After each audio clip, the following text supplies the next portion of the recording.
Bismillah, walhamdulillah, wa sallallahu wa sallim ala Sayyidina Muhammad wa ala alihi wa sahbihi wa man wala, thumma amma ba'd, mes frères et sœurs.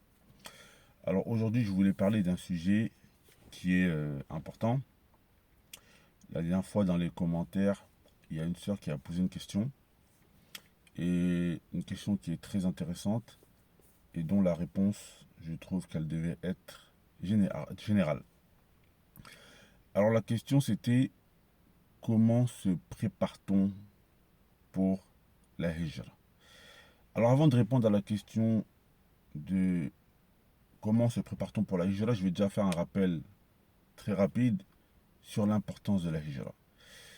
Mes frères et sœurs, le prophète sallallahu alayhi wa sallam, lui-même, il a fait cette adoration qui est la hijra. Il faut savoir que la hijra, mes frères et sœurs, son sens linguistique, c'est le délaissement. D'accord? C'est le fait de délaisser une chose.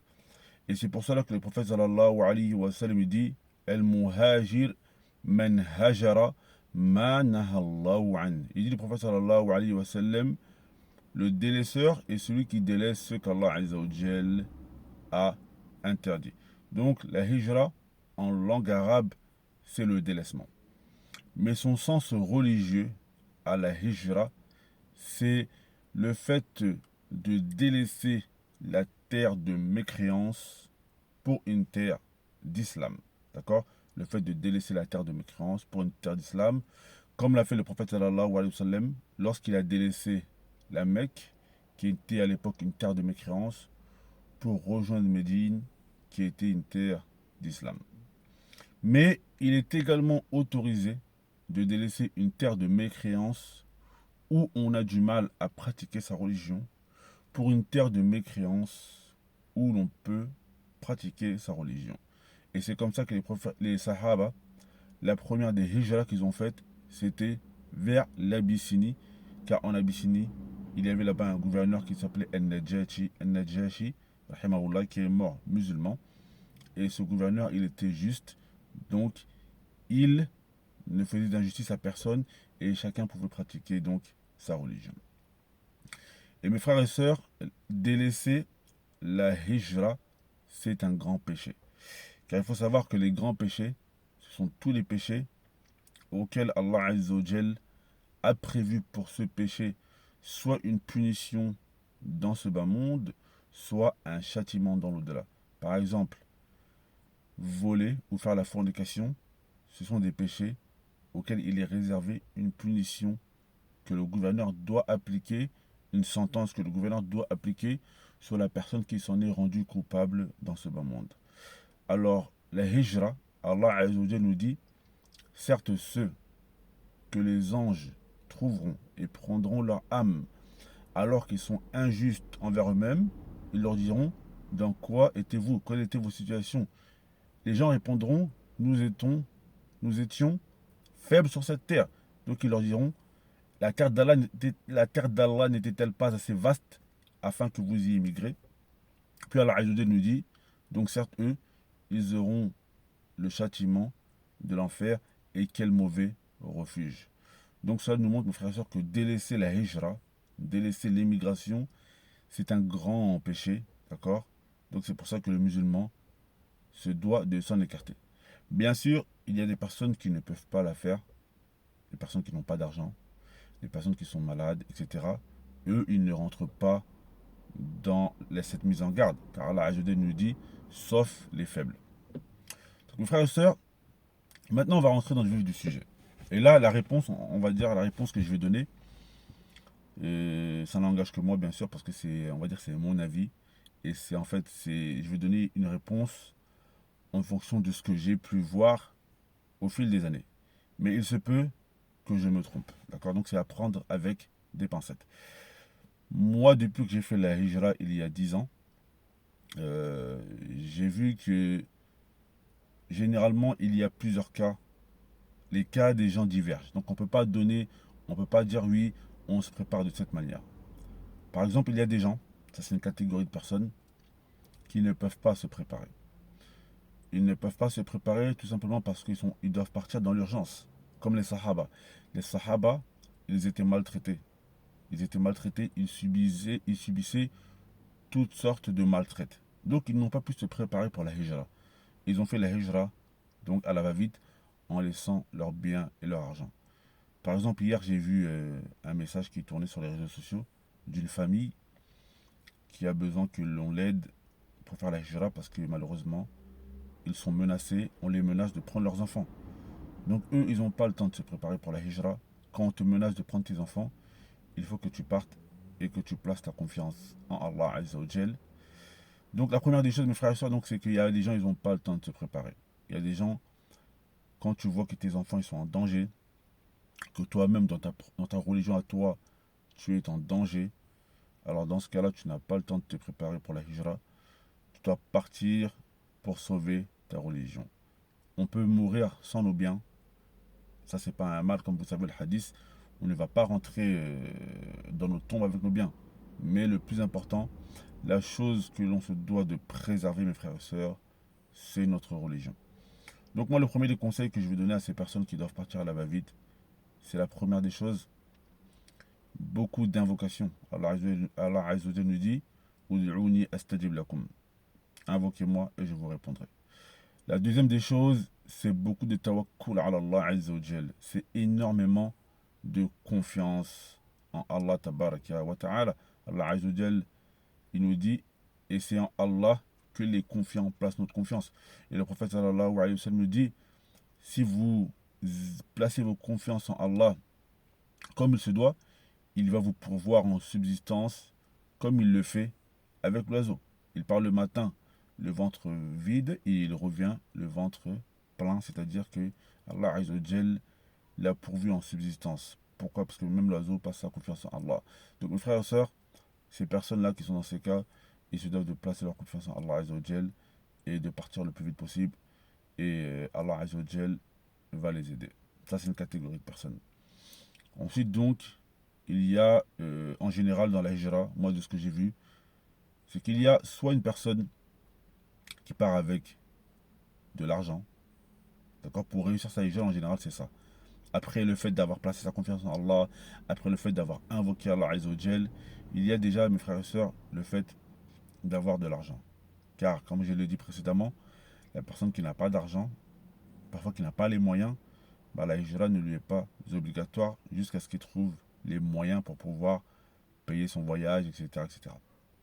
Et bien sûr, si cette personne n'est pas dans l'urgence. Donc, premièrement, c'est d'avoir un capital. Pour réussir sa hijra au jour d'aujourd'hui, malheureusement, il faut avoir de l'argent parce que, voilà, emménager, etc., c'est quelque chose qui coûte cher. Donc, il faut essayer de mettre de l'argent de côté. Travailler, se priver, d'accord? Parce qu'il ne faut pas qu'on oublie que rester ici, en France ou dans tout autre pays musulman, où on n'arrive pas à pratiquer sa religion, c'est un péché. Donc, il faut se priver, éviter les restaurants à 10 euros par jour, 15 euros, éviter les sorties, éviter les vêtements chers. Donc il faut se priver et mettre de l'argent de côté. Car généralement, ceux qui arrivent avec de l'argent, ils peuvent ouvrir un commerce dans le pays où ils vont faire la hijra. Ils peuvent ouvrir un commerce et donc ça va les aider donc à avoir de l'argent. Généralement, les gens qui réussissent leur hijra, c'est soit ceux qui ont de l'argent, ça c'est la première des choses. La deuxième des choses, il y a ceux qui ont un diplôme. Moi, quand je suis parti, je pensais pas, j'avais 20 ans, je pensais pas au diplôme. Quand je suis arrivé en Hijra au début, j'étais au Yémen, en Égypte. Là-bas, c'est des pays, bon, on peut se débrouiller sans diplôme. Après, je suis parti au Koweït en 2014. Je suis parti en visite au Koweït et j'ai beaucoup aimé le pays. Mais je me suis rendu compte que avoir un diplôme, c'est très très important. Et je pense qu'avoir un diplôme, c'est même mieux que d'avoir de l'argent. Parce que parfois, quand on a un bon diplôme, il y a des sociétés qui peuvent nous recruter et ils peuvent nous payer le billet d'avion, etc., etc. Donc moi, ce que je conseillerais ici, c'est de se préparer dans ce sens. Il y a des gens, par exemple, ils ne sont pas trop faits pour l'école. Ben, ces gens qui ne sont pas faits pour l'école, essayez de mettre de l'argent de côté. Essayez de mettre de l'argent de côté, d'avoir un capital qui va vous permettre, lorsque vous arrivez dans le pays que vous avez choisi, Et le choix du pays aussi, il est important, on va en parler après. Mais dès que vous arrivez dans le pays que vous avez choisi, vous pouvez ouvrir un commerce et vous installer tranquillement. Et vous avez l'argent donc pour ouvrir ce commerce, pour vous installer et pour vivre le temps que ce commerce commence. Ceux qui ont, sinon, il y a la possibilité donc d'investir dans les études. Et moi, je pense qu'aujourd'hui, c'est l'une des meilleures choses parce que l'argent, il peut partir, mais le diplôme, en général, le diplôme, il reste avec vous, sauf si vous le perdez. Mais en général, on perd rarement un diplôme. Donc, les études. Après, c'est vrai qu'il y a un problème ici, c'est que dans les écoles, il y a de la mixité et tout ça. Mais aujourd'hui, il y a beaucoup de diplômes que l'on peut faire à distance, en alternance. Donc, c'est très important. Moi, j'ai repris mes études il y a quelques années, lorsque j'ai vu que avoir un diplôme, c'était très très important pour avoir une stabilité dans la hijra. Parce qu'aujourd'hui, pour une personne qui est convertie comme moi, trouver, avoir une carte de résidence dans un pays, c'est très compliqué. Même quand on a de l'argent, parfois, c'est compliqué. Donc, il faut donc dès lors, quand on a un diplôme et que l'on peut trouver du travail, ben c'est l'une des meilleures options pour faire la hijra. Donc, il faut soit avoir de l'argent, soit avoir un diplôme. Et après, il y a un autre cas, ce sont les personnes qui n'ont ni argent et ni diplôme. Ils partent avec une petite somme d'argent, comme moi j'ai fait au début. Ben, cette personne-là, il faut que ce soit des personnes qui soient débrouillards. Débrouillards, c'est-à-dire que il y a des personnes, ils n'ont pas beaucoup d'argent, ils n'ont pas de diplôme. Il faut qu'ils soient débrouillards. Débrouillards, c'est-à-dire que lorsqu'ils arrivent dans le pays, ils cherchent un travail modeste. Il va sûrement moins gagner qu'en France, mais au moins, il va préserver sa religion. Et ça, malheureusement, les Français, on arrive très très peu à le faire. Très peu de Français, ils arrivent à... Et c'est malheureusement, après c'est un peu normal, mais lorsqu'on arrive dans les pays du bled et qu'on a fait la hijra, on a du mal à travailler ben, pour 300 euros par mois, 400 euros par mois, alors qu'ici on gagnait 2000 euros par mois, etc. Mais parfois il faut le faire. Moi j'ai vu des frères qui l'ont fait. Je connais des frères en Égypte qui travaillaient pour rien du tout. Je connais des frères au Yémen, ils travaillaient. Un frère que je connais, il gagnait 10 euros par semaine. Ça lui permettait de payer son loyer. Mais au moins, à côté de ça, il pouvait apprendre sa religion. Parce que le but, au jour d'aujourd'hui, ce que l'on oublie très souvent, c'est que le but de la hijra, c'est pas d'avoir du confort. Parfois, les gens ne veulent pas faire la hijra parce que ils ont peur de perdre leur confort. Ils ont peur de perdre tous les avantages qu'ils avaient ici. Les allocations familiales, le RSA, les APL, etc. Mais il faut savoir que le but de la hijra, mes frères et sœurs, ce n'est pas d'être dans le confort. Qu'est-ce que le but de la hijra? C'est de préserver notre religion et de mourir sur une croyance qui est saine. Et il faut savoir, mes frères et sœurs, que on pense beaucoup que la hijra égale pauvreté, et ça, c'est faux. Moi, je peux vous dire qu'Allah Azzawajal, il m'a facilité une vie dans le pays de hijra où je suis, qui est beaucoup mieux qu'en France. Beaucoup mieux qu'en France. Et je connais des frères personnellement qui, lorsqu'ils ont fait la hijra, qui en France, ils vivaient dans des cités, et lorsqu'ils ont fait la hijra, ils vivaient dans des villas. Donc, la hijra n'est pas égale à pauvreté. Et même Allah Azzawajal nous dit dans le Coran, il dit, celui qui émigre dans le sentier d'Allah, il va trouver sur la terre des biens en abondance, d'accord? Et Allah Azzawajal va lui donner. Donc, la hijra, peut-être au début, on peut être éprouvé, c'est normal, pour voir si on est vraiment sincère. Mais la hijra n'est pas égale à la pauvreté. Et moi, je connais des frères qui ont acheté des voitures neuves chez des concessionnaires en hijra. Des frères qui touchent des salaires, des 4, 5 000 euros, 6 000 euros, oui, et ils sont en hijra. Et ils n'ont pas besoin des allocations familiales, ni du RSA, ni de ces choses-là. Donc, il faut avoir cela en conscience que la hijra n'est pas égale à la pauvreté. Oui, on peut être éprouvé pendant un moment, mais Allah Azzawajal après, avec la sincérité, la patience, la confiance en lui, Allah Azzawajal, il ouvre les portes. Donc ça, mes frères et sœurs, c'est à peu près mes avis. Je vais essayer de récapituler. La hijra, soit la personne a de l'argent, elle a de l'argent et elle fait des investissements. Soit la personne n'a pas d'argent, elle a un diplôme. Alors ça c'est l'une des meilleures des choses pour moi. Elle essaie de trouver un embauche, un job dans le pays dans lequel elle veut faire la hijra. Bien sûr, quand je parle de diplôme, bac plus 3, bac plus 4, etc. Si la personne n'a pas de diplôme, elle n'a pas beaucoup d'argent, une personne qui est débrouillarde, qui va y aller et sur place, qui va essayer voilà, de faire ce qu'elle peut pour s'en sortir. Et alors, je dis même à cette personne-là, elle va lui ouvrir les portes. Moi, je connais des frères, ils travaillaient dans des petits travails, etc. Et au final, petit à petit, ils ont mis de l'argent de côté.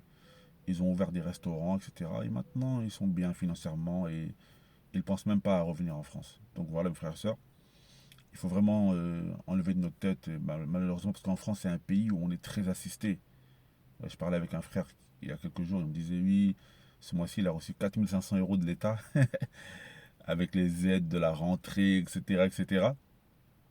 Et lui, comme, voilà, quand il connaissait pas ça. Donc voilà, en France, on est très assisté, donc les gens, ils ont du mal à vouloir quitter tout ça, le médecin, c'est gratuit, etc. Mais il faut qu'on se dise une chose, c'est que c'est soit les biens financiers, soit ils nous achètent avec l'argent, soit on préserve notre religion. C'est simple. Oui, l'argent, c'est bien l'argent, mais est-ce que de l'autre côté, notre religion, elle est préservée? Ça, c'est la question qu'il faut qu'on se pose. Qu'est-ce que l'on préfère? On préfère l'argent qu'il nous donne ou on préfère préserver notre religion? Donc, chacun de nous doit réfléchir dans cela. Chacun de nous doit regarder est-ce que ce qu'il veut pour lui, ce qu'il veut pour ses enfants, ce qu'il veut pour sa religion. Moi, je connais pas beaucoup de frères en France qui ont appris le Coran, alors que des frères qui ont fait la Hijra et qui ont appris le Coran, je connais énormément. Et ça, quand on parlait de qu'Allah donne des biens en abondance, il ne faut pas penser que les biens, c'est toujours l'argent. Les biens, mes frères et sœurs, ça peut être que Allah va vous donner du Coran à vous. Allah va vous donner la langue arabe. Il va vous donner à vos enfants la langue arabe. Il va donner à vos enfants la religiosité. Et c'est ça, mes frères et sœurs, la chose la plus importante. Et pour finir, Allah nous dit Watazawwadu, et prenez vos provisions. Walakin, Allah nous dit que la meilleure des provisions, c'est la piété, la crainte.